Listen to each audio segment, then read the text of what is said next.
एक बादशाह अपने महल के छत पर टहल रहा था। टहलते टहलते उसकी नज़र महल के नज़दीक घर की छत पर पड़ी, जिस पर एक बहुत खूबसूरत औरत कपड़े सुखा रही थी।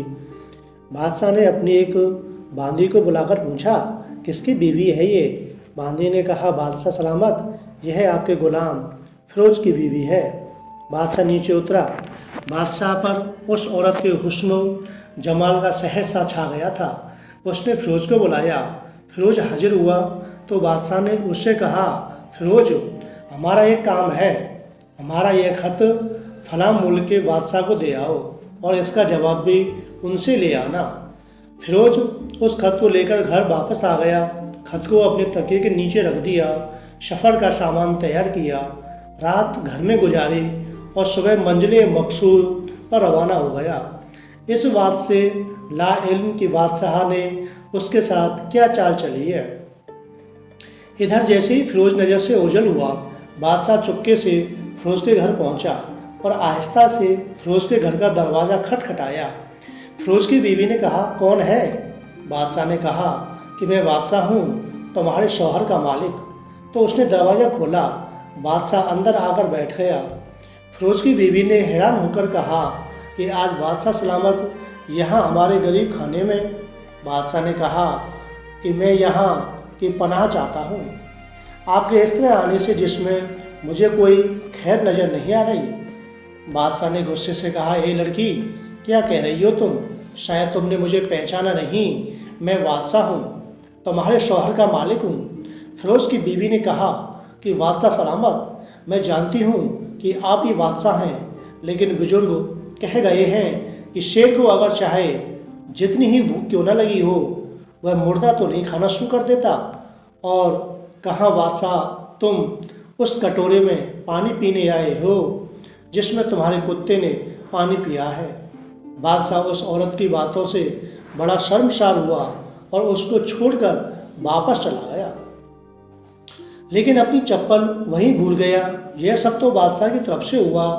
अब फिरोज को आधे रास्ते में याद आया कि जो खत बादशाह ने उसे दिया था वह तो घर पर ही छोड़ आया है।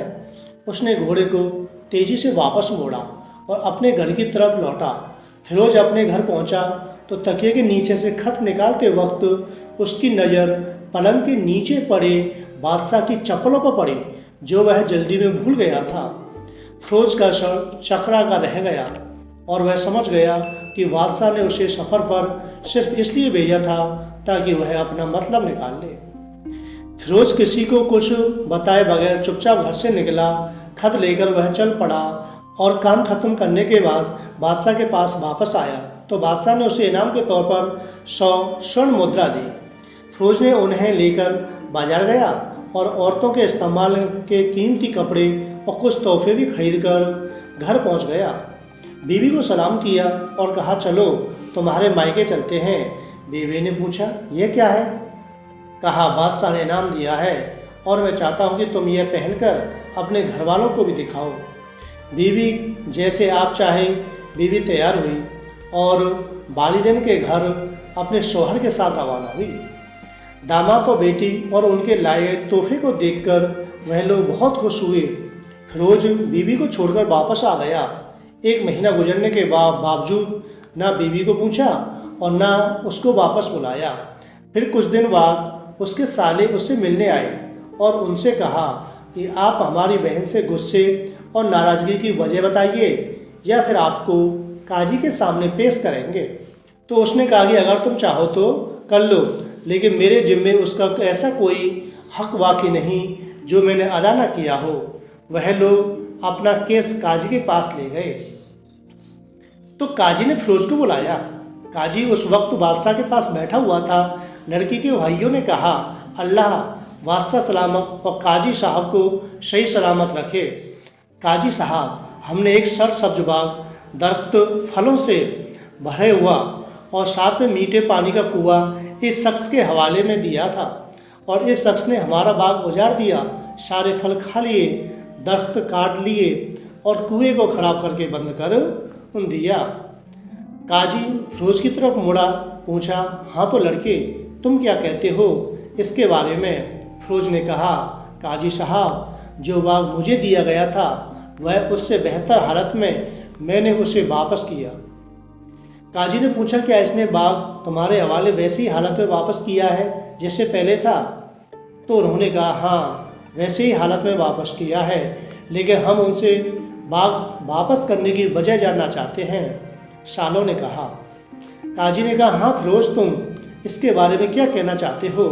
फिरोज ने कहा, काजी साहब, मैं बाग किसी बुग़्ज़ या नफ़रत की वजह से नहीं छोड़ा, बल्कि इसलिए छोड़ा कि एक दिन जब मैं बाग में आया तो उसमें मैंने शेर के पंजों के निशान देखे तो मुझे खौफ हुआ कि शेर मुझे खा जाएगा।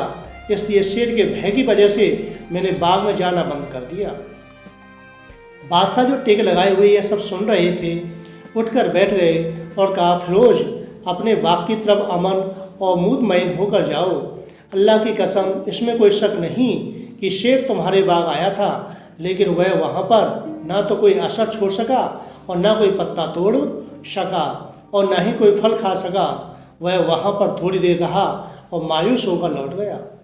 और खुदा की कसम, मैंने कभी तुम्हारे जैसे बाग के गिर्द लगे मजबूत दीवारें नहीं देखी। फिरोज अपने घर लौट आया और अपनी बीवी को भी वापस ले लिया। ना तो काजी को पता चला और ना ही किसी और को कि माजरा क्या है। क्या खूब कहते हैं, अहला अयाल के राज को छुपाना कि लोगों को पता ना चले, अपने घरों के भेद किसी को जाहिर ना होने दें।